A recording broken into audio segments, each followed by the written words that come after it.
Oi pessoal, vamos estudar hoje o plano de Argand-Gauss, que foram dois matemáticos.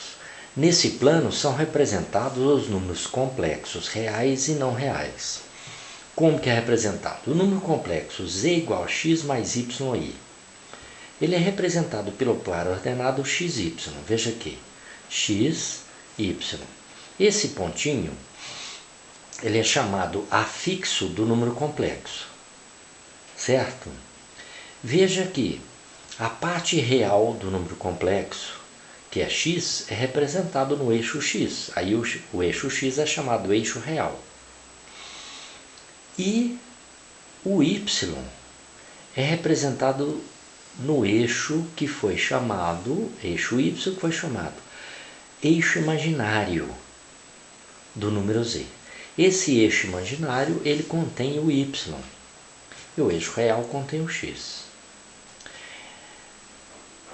Essa letra ρ representa a distância da origem até o afixo do ponto. Esta distância é módulo, evidentemente, é chamado módulo do número complexo. E esse ângulo é chamado argumento do número complexo.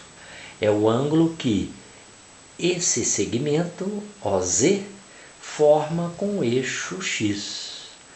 Então, o módulo do número complexo é a distância da origem até o pontinho que representa o número, chamado afixo do número, é a distância. E o ângulo é chamado argumento, o ângulo que esta distância aqui, esse segmento, forma com o eixo x. Certo? Veja lá. E o módulo? Como é que o módulo é calculado? O módulo, eu acabei de dizer, é a distância do afixo, que é o ponto que representa o número complexo, até a origem. Observa que essa distância é o quê? Esse segmento é o quê? Hipotenusa de um triângulo retângulo. Então veja aí.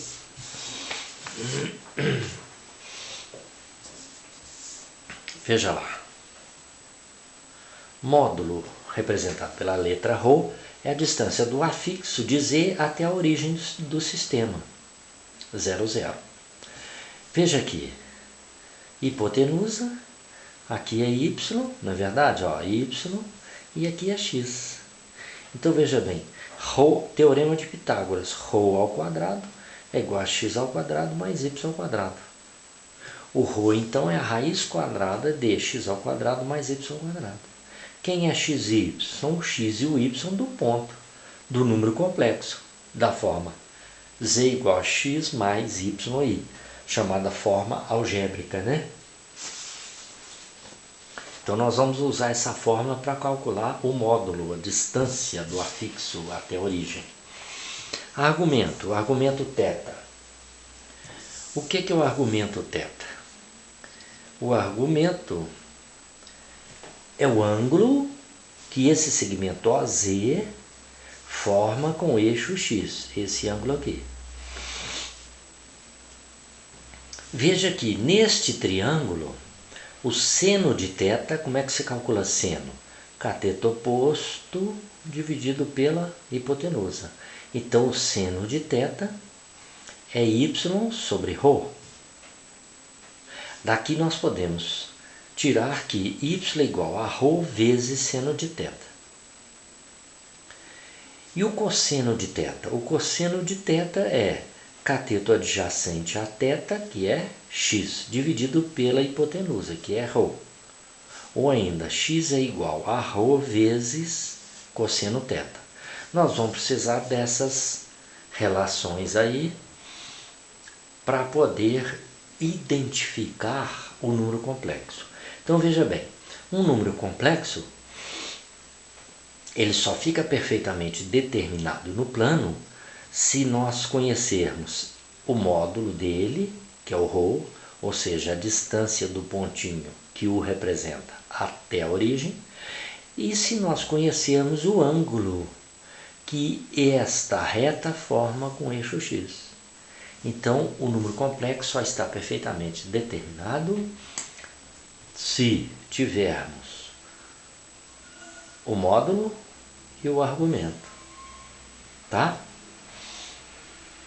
Veja lá. Com essas relações, nós podemos determinar a forma trigonométrica do número complexo. A forma trigonométrica.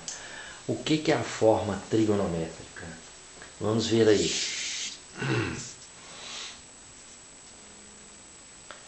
É o seguinte, a forma algébrica é z igual a x mais y. E a forma trigonométrica? Nós fazemos o seguinte, nós acabamos de deduzir que x é igual a ρ cosseno θ e que y é igual a ρ vezes seno de θ. Então nós vamos substituir esse x e esse y aqui. Então vai ficar assim, z igual x. Quem é x? X é ρ cosseno θ, está aqui. Mais, quem é y? Y é ρ seno θ, então está aqui, ρ vezes seno θ vezes i. Colocando ρ em evidência, porque nós temos uma soma com duas parcelas e o fator comum, que é ρ nas duas parcelas. Aí fica ρ cosseno θ dividido por ρ cosseno θ, mais ρ seno θ i dividido por ρ, sobrou o quê? Seno θ i. Essa forma é a chamada forma trigonométrica do número complexo. Um mesmo número complexo pode ser representado assim, forma algébrica, ou assim, forma trigonométrica. Então, observa, nós temos que conhecer aqui bastante coisa de trigonometria para podermos escrever o número na forma trigonométrica. Certo? Vamos então lembrar. Lembrar o quê? Eu coloquei aí, ó, é bom saber. É bom saber o quê? O que é bom saber? O que são arcos côngruos ou congruentes? Aqui é o U, tá? Côngruos ou congruentes são arcos que têm a mesma origem e a mesma extremidade no ciclo trigonométrico. Eles diferem entre si de uma volta, 2 voltas, 3 voltas, etc. Ou ainda, menos uma volta, menos 2 voltas, menos 3 voltas, etc. Por isso, suas 6 funções trigonométricas são iguais. Quais as 6 funções trigonométricas? Eu abreviei lá em cima. Ó. Seno, cosseno, tangente, cotangente, secante e cossecante. Por exemplo, os ângulos ou arcos de 30 graus e 90 graus, eles são congruos. Veja por quê. Se o arco tem mais que 360 graus, você divide o arco por 360. Então vamos lá, 390 dividido por 360. Dá uma volta, ou seja, 360, e sobra o quê? 30 graus, porque 1 vezes 360 é 360, sobram 30 graus. Então observa que o arco de 390 graus ele é congruo com o arco de 30 graus. Eles têm a mesma extremidade e a mesma origem no ciclo trigonométrico. Então observa que o seno de 390 graus é igual a seno de 30. O cosseno de 390 graus é igual ao cosseno de 30. A tangente de 390 graus é igual a tangente de 30 graus e as outras funções trigonométricas também são iguais. Certo? Vamos lembrar mais ainda. Coloquei aí como uma observação muito importante, ó. 2 arcos são congruos se a diferença entre eles for um múltiplo de 360 graus ou 2π. Por exemplo, 3.670 graus e 2.950 graus. Esses 2 arcos são congruos. Por quê? Porque a diferença entre eles, 3.670 menos 2.950, dá 720 graus. 720 graus é o quê? É um múltiplo de 360. Corresponde a 2 vezes 360. Então eles são congruos. A forma geral dos arcos côngruos. Alfa igual ao alfa 1 mais k vezes 360, sendo k um número inteiro. negativo ou positivo. O que é esse alfa 1? Então, explicando bem, alfa 1 é a primeira determinação positiva de alfa, ou seja, é o menor arco positivo côngruo com alfa. Se eu tiver esse valor e dando valores para cá, para cada valor que eu der a cá, eu vou ter um alfa diferente, mas todos eles o que? Arcos côngruos entre si, com a mesma origem e a mesma extremidade. Veja aí, o que é alfa 1? O que eu estou chamando de alfa 1 na forma que eu escrevi? Alfa 1 é a primeira determinação positiva de alfa, ou seja, é o menor arco positivo côngruo com ângulo alfa. Exemplo, determinar dois arcos côngruos a 1240 graus. Eu quero dois arcos que sejam côngruos com um arco de 1240 graus. Então, ele é maior que 360, eu vou dividir por 360. Dá 3.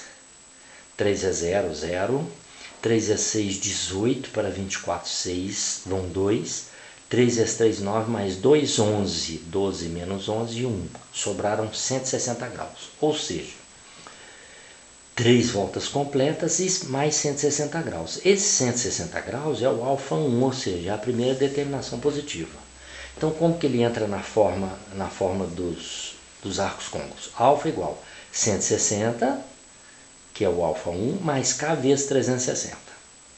Agora, dando a K um valor inteiro, positivo ou negativo, o que vai acontecer?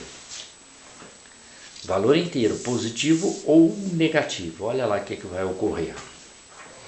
Aí vai ficar assim, ó. K igual a menos 1. Aí fica alfa igual a 160 menos 1 vezes 360. Naquela fórmula que eu te mostrei ali. 160 menos 360 dá menos 200. Quer dizer que o arco de menos 200 graus é côngruo com o arco de 1240. K igual a 2, aí fica 160 mais 2 vezes 360. 2 vezes 360, 720, mais 160, 180 graus. Então eu encontrei aqui dois arcos que são côngruos com arcos de 1240 graus. Na próxima aula eu vou te explicar, eu vou mostrar esses arcos marcados no ciclo, tá bom? Por enquanto é só. Até a próxima e obrigado. Estou fazendo aí uma revisão de trigonometria para o estudo dos números complexos na forma trigonométrica. Então, até a próxima. Muito obrigado.